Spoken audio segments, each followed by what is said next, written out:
this is the most important thing that I want Biafrans to take from this discussion, that Israel, we stand with you guys.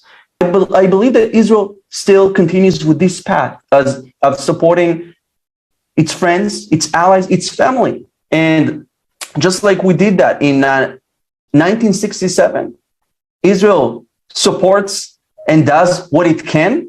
I did hear that Mr. Kanu was in Israel, in Jerusalem, before he was abducted and disappeared from the public's eye. And this is the most important thing that I want Biafrans to take from this discussion, that Israel, we stand with you guys. And although the cause of Biafra is not very familiar with the world and with Israelis, I want to say that, because of my activity, because of what I do, more and more Israelis are hearing about the cause of Biafra each and every day. So yes, we do stand with you. I want you to know that. Two gentlemen you see here, they are Israelites and they are our brothers. Wherever we see them around the world, we always identify with them. They are here. Please, can you say hello? We hope you make a Biafran state in Nigeria. We wish you well. We wish you success. You're clever people. You're intelligent people. Don't let the people, what they do to you, put you down. You stay strong, and God will help you. God will protect you. Thank you so much. You can hear on the right side. Oh, thank you so much. Yeah. I can hear what he's praying for every Biafran. This is an Israeli, this is an Israeli. They are praying and supporting us to have our own life back. Just as UK had their Brexit and had their life back, we also gonna have our life back because we are peaceful people. We want to live in peace. That's why we want to exit out of Nigeria. Can you say hello to our brothers in Biafra? You are from the same fathers as us, and we wish you peace and safety, and no one should take your land, and no one should take your properties, and God should protect you and help you prosper and do it. Amen. Okay, you have heard it. Our two brothers here. It's my pleasure to meet you. What's your name? My name is Prince Jejeman. Prince, nice to meet you. Yeah, I'm Solomon.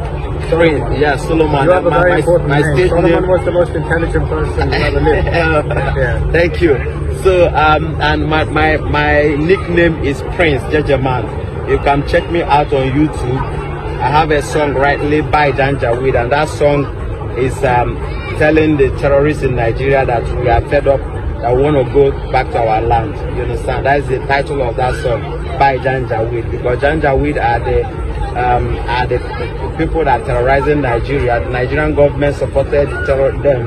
They are Fulani from all West Africa. They brought them in as machinery. What they are trying to do in Nigeria is to take other people's land and chase them away, kill them and chase them away. Hello, good day, my SC viewers. This is Satellite Media. Mr. Chinedu, there is a trending video where you can clearly see some Israeli proclaiming Biafrans, Igbos, our brothers. Our government, the Israeli government, helped the Biafrans during the war. That we are not going to abandon our people. And of course, one will be wondering how the Jew understand that actually this is our blood. It's like blood is thicker than water. Yes, I can tell you that very clearly. It is one of the things Nnamdi Kanu started making very clearly, and was able to introduce some form of religion in synergy with the Jewish worship. And what's the sweet Jewish worship? That Judaism, synagogue, Sabbath. All those kind of things has been introduced, and people are beginning to adopt. See, there's no two ways about it. We do not have any option that embrace the reality of who we are. And what is the reality of who we are? The Igbos is being believed to have this synergy, to have this connection, to have this doctrine, to have this divinity with the God, and knowing fully well that what we are talking about started from Seth, not from Abraham. But at what point did Biafrans, Igbos realize that they are Jew? That's what I'm telling you. If you look at what Seth, Seth came before Abraham. The Jews became the Hebrews. You know, the Jews, the Hebrews, the Israelis, you know, became significant under, you know, Abraham.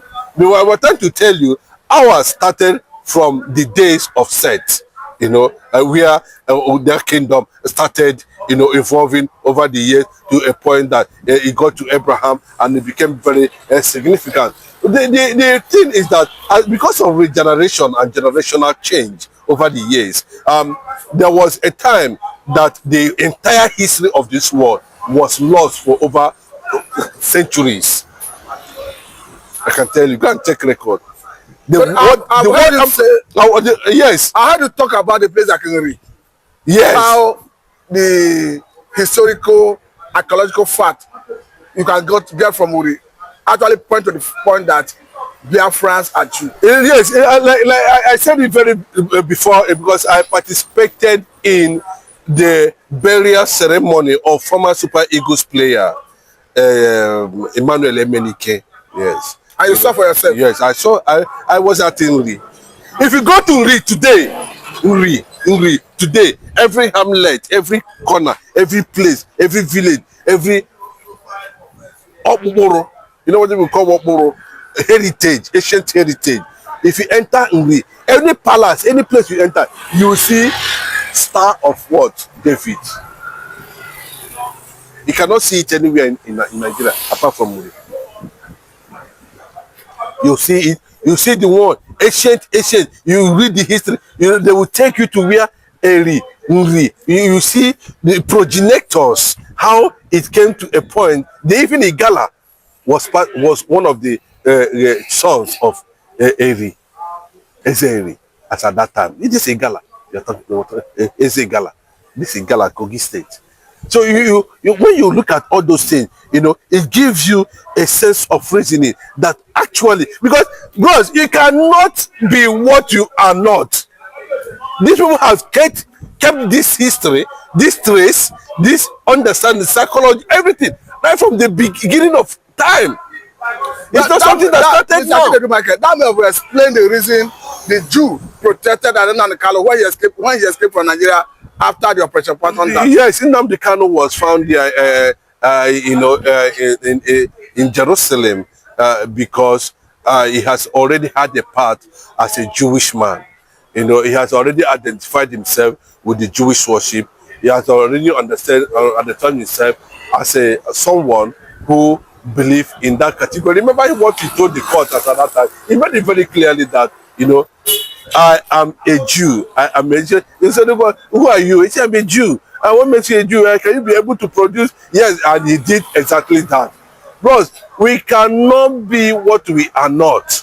That's the and not only that, everything that Igbo man does points to that direction, that Igbo man has that significance with the reality of the Jews in the Bible. I'm not talking about the Jews of the present day, you know, the Jews of the Bible. You know, the Jews of the Bible is what I'm talking about. So, and like I was explaining, that after centuries, the world history was wiped away from the earth. You know, a researcher, a man came up and brought back some certain ones they can lay their hand on. And unfortunately, Biafra was one of the things they laid their hand upon, you know, as a kingdom, as at that time. So what does that tell you? And it tells you that this very particular man also wrote a story about the Igbos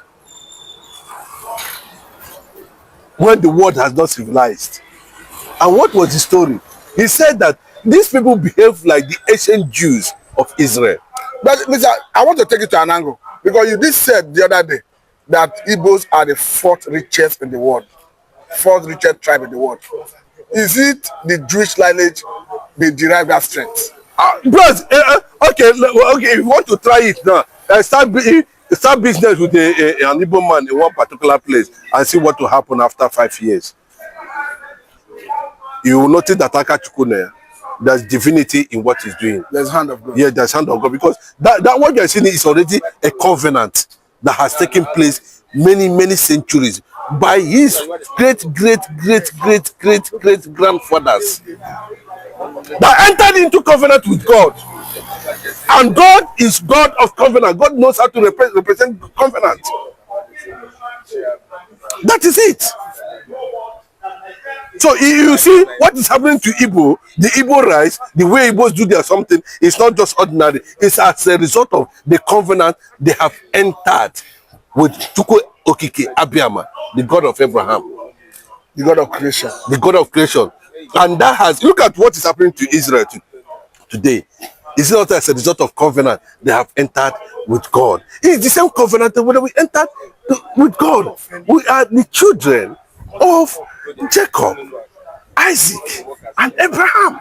Okay, now let me bring you back to Nigeria, where RFI have actually rocked the boat. Remember that RFI played a significant role in Tinubu emerging the president in 2023, and surprisingly, he was not accommodated in Tinubu's government. And RFI have come out clearly to say that it was not any security report that deprived him from being screened, that the president at the point changed his mind and didn't want him in his cabinet. Of course, he said he had told the president like that.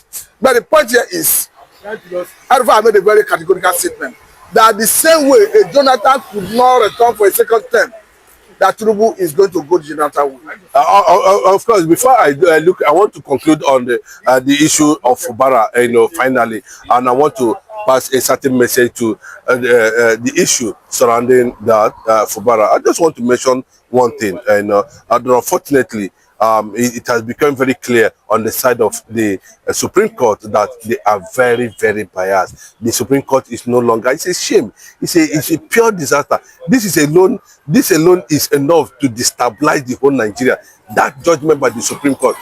Justice for Sunday Jackson too. The world is taking note, the American government is taking note, and I can tell you, that the militants in Niger Delta have finally returned to the Greeks, waiting for because what we're going to see is civil unrest, chaos, war, and disintegration. Okay, that's it. That's what we are going to see. So finally, to RFI, has always been a major force.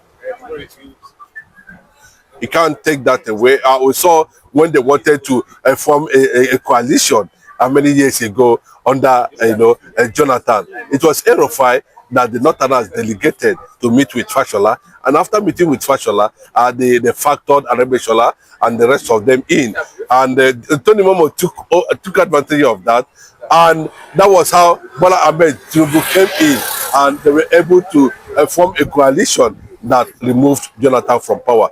I may not like RFI as a person, but this is a matter of the gathering. I can't say they are spent forces, but I can tell you it's a gathering of people who want to see how to wrestle power from the APC. The Northern political elite have made it very clearly that Bola Ahmed Tinubu is a burden to Nigeria currently. Now that's from the Northern axis, and anything that will, and the North is not going to take over power. The North is not interested to take over power 2027. But what the Northern Nigeria is saying at this point is that a certain replacement for Bola Ahmed Tinubu, and I can tell you categorically clear that agenda will fly. So the way it is now, RFI shut down Tinubu's ambition of 2027. Of course, now complete shutdown. Shutting down in the sense that we are going to see, according to Kola Olubolaye, I think former PDP publicity secretary Olubudia towards PDP's publicity secretary that made it very clear. He said the kind of opposition that is going to come at this point in time, Nigerians have never seen it and they have not witnessed it. So having moved to SDP, of course, there's going to be an understanding of Kwankwaso coming in. There's going to be an understanding of Atiku coming in. There's also going to be Kwankwaso of a big factor, which is going to be considered as a major factor in getting the ticket of the opposition at the end of the day. But I can tell you that Bola Ahmed Tinubu is already giraffing, trying to know what is going on within the circle, and everything is being kept in the secret. But the Lion of Bodlam, according to call him now, will be surprised to be the first governor, president, Nigeria, and come 2027, where another replacement is going to take place. Another factor is the Donald Trump factor. And of course, we know the role Bola Ahmed Tinubu, Buhari, and the rest of them played under Biden and Obama that saw Jonathan, lose power. And Donald Trump is also there, and it looks like Donald Trump does not fancy Bola Ahmed Tinubu at all, and there has been crack on his international image and his relationship with the United States of America, and it's a factor. Nigeria is a factor. Nigeria is a point of reference when it comes to African politics. So at that point, Tinubu should be prepared. If care is not taken, he might end up becoming, another Jonathan in this regard, just like Erufai is trying to get the attention of Bola Ahmed Tinubu to the point that this is exactly what is going to happen to him come 2027. He might not smell Asurok again. Okay, now let's look at the statement that came from Erufai the other time, that before Jonathan's election of 2015, that the Jonathan's kinsmen were denigrating the North, despising the North, and that Jonathan paid for it. That currently the Yorubas are despising the North, that a Tinubu is likely going to pay for it. It won't look like saying like Jonathan, like Tinubu. No, what I'm saying is that I don't think that kind of statement is important now, because what we are looking at is that how they are going to come up with something formidable, with a force, with a movement, that will wrestle power from the APC, irrespective of what they are doing. We saw Buhari, practice all manner of nepotic tendencies, and Tinubu is showing the same line too. Forget he gave 250 billion for Southeast Development Commission. That one is just to mobilize for his election and whatever in the area. And I can tell you, Tinubu never won South. He never won Southeast. He lost in Ondo. Obi won in all these areas. Obi won in Asurok, won in Lagos, won everywhere. But I can tell you, by calculating that, he has a major significant vote from the north and some, I think, from the west too. But he never wins South and Southeast. What does that tell you? That if he loses north, Tinubu is nothing to write home about come 2027. And of course, we are going to see all these factors being played out 2027. The South and the Southeast will not support Bola Ahmed Tinubu. Well, unless he's trying to use Mazen Nnamdi Kanu as a bet come 2027, where we are seeing different lawyers assigned to attend to Mazen Nnamdi Kanu's case. Everybody is running away. Even the new one they are just appointed now has disappeared. He said he cannot afford to tamper with his integrity over Nnamdi Kanu's case. That Nnamdi Kanu is as innocent as the air, and the federal government is just merely trying to take him from treasonable charges to terrorism. They don't have any case against Nnamdi Kanu, and that Nnamdi Kanu should be free. If Tinubu is looking at that angle, that Nnamdi Kanu will be used to get support from the Southeast come 2027. Audio Kali has entered the wrong ground. Let us see how it's going to play out at the end of the day. But I can tell you that what awaits Tinubu come 2027 is bigger than what Tinubu is currently seeing as the president of Nigeria. Okay, should Tinubu release Nnamdi Kanu ahead of 2027 presidential election? Do you think it's not going to work for him as a bait? It will not work for him. You understand? Nnamdi Kanu has defeated Nigeria. They are even recommending that this kind of person should be tried in the ICC. Nigeria is not qualified to try somebody Nnamdi Kanu. According to Binta Yanko, he said that Nnamdi Kanu is a higher reality and someone who is supersonic.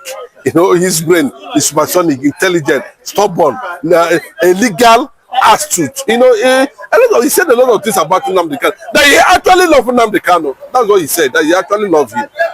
So that's to tell you the level of admiration and support and followership Nnamdi Kanu is even enjoying within the circle of the government of Nigeria. Where a lot of people admired him, for his resilient spirit. So you understand that every Igbo man is going to behave like Nnamdi Kanu against Tinubu, because when we are seeing Tinubu, we are seeing Nigeria. We are not going to look at Tinubu as a Yoruba man. We are going to look at Tinubu as a Nigeria, where we come to issue that will determine who is going to be there at the next president come 2027. So lastly, it then mean that when the Northern Elders Forum said that it was a mistake voting for Tinubu or supporting Tinubu in 2023, that a mistake they said they don't hope to repeat in 2027. It means they meant every words they use. The North can never be trusted. We can never trust them. I can remember too that the APC still enjoy some states, as in some APC governors. We still having APC governors in the North, and they are very significant. And unless they decide to play some certain game like we are hearing now, some senators are already decamping to SDP as a result of the action taken by, El-Rufai in that direction. So we are going to see a lot of alignment and realignment at the end of the day. And that's when we begin to see how strong Bola Ahmed Tinubu political structure is in the North, and what the Northern threat against Tinubu 2027, what it looks like at the end of the day. The North, yes, Tinubu is a burden. They keep on saying it. Unfortunately, they are just realizing. But these are the things we have seen before now, that instead of using their brain, they are trying to match politics with religion. And this is the consequences, because they are complaining that the number of hunger in the land has increased from 30% to 75% under Bola Ahmed Tinubu. So it's quite alarming. And if care is not taken, it can lead them to something they will not be able to come out from. So the only way for them to do that is to make sure that Tinubu does not return to Asuro. Come what may, 2027, and they are standing by their words and their meaning. And another factor is the issue of the tax, threat, which is being seen as a plus in the South, which is not, for me, it's not a plus. So the tax issue is also a threat, and the North is already seeing it as an anti-North policy, which they are trying to fight against at the end of the day. That's what it means. Now, lastly, talk to us about Seyi Tinubu, who is going about in the North in what looks like trying to redeem the image of the father, trying to make the North have a bad end of Tinubu 2027. We have seen him clearly in some video sharing food items, sharing some palliative, whether in the name of Ramadan, but it looks like he wants to redeem the image of the father in the North. No, what Seyi Tinubu he want to do is that he want to register his presence politically, that he's not biased. He's a detribalized person, and if actually they are going to give him a space in Lagos to start with, that he's going to try his best. Another factor is maybe trying to market his father ahead of 2027, because I cannot understand very clearly that Tinubu has already started campaigning in the North, ahead of 2027. So, and Seyi Tinubu might be at the forefront in the North there, trying to do some clearing for his father to retain the presidency come 2027. But on a normal ground, Seyi as a person, I do not have any reservation for him. I saw him as a young man. I don't know his background, his character so much. But from what I'm seeing, the guy is a smart politician. From what I'm seeing about him, and he understands his little way, his little beginning, and he had no option than to carry on like that. Whether he's going to become the next governor of Lagos State or not, what matters is that if he's ambitious, then let him go and test his popularity come 2027. But for his father, well, he has every right to support, to appeal to the Northerners, by going there physically to appeal to them that, oh, please, this is the policies, under the image of the father, seek for solidarity from the North, seek for the support. If that's actually why he went to the North, and started sharing food and all that, well, that's okay for him. And that's what the only strategy he thinks he can use, to get the attention of the Northerners over some of the policies Bola Ahmed Tinubu is carrying out as his government is coming to the end of his first term. Seyi, Alan too is married to an Igbo woman. I don't know how true is that, but I can tell you that if he's ready to govern Lagos State, come out, let us see who you are, let us know you, and then maybe from there I will begin to have a bigger assessment of what Seyi Tinubu is all about, whether it's going to be different from his father or he's going to play the same politics. And by Ekenekweni Muno, Edikono Siwabuto Guno, Igabo Yabife, Nukwozito Kempa, Ejemakia. wee bịa n'iru akwụkwọ na Igbo midia bụ ebe anyị si wee na-wetara unu ya bụ nnukwu ozi dị oke mkpa gbasịta maka ihe na-eme n'obodo anyị nọ n'ime ya, ana gbasịta maka nnwere onwe ndị Igbo na-azọ, ana gbasịta maka Maazị Nnamdi Kanu Ladies. Dịka ị nụrụ ihe nwanne anyị nwoke kwuru n'iru akwụkwọ, ka efi were ikwu n'udo nke gị asị gị kwuo ka efi were ikwu maka na otu aka o ji dịbe njọ ọ ya adịkwanụ mma. Ọkwụ na aghọta ụmụnne m, achọrọ m ka unu tinyere anyị alụ nke unu ife unu chere n'iru akwụkwọ, ikwucha ya bụ ife kapa arụsie ya kwurute ụmụnne anyị ndị ọzọ ntị, daalụ dị na ụmụnne m bụ ọma na-ege ntị. Anyị na-ekene ndị nnekunu si na-esoyere anyị siri ngwa nke mesịa n'ụmụ Igbo.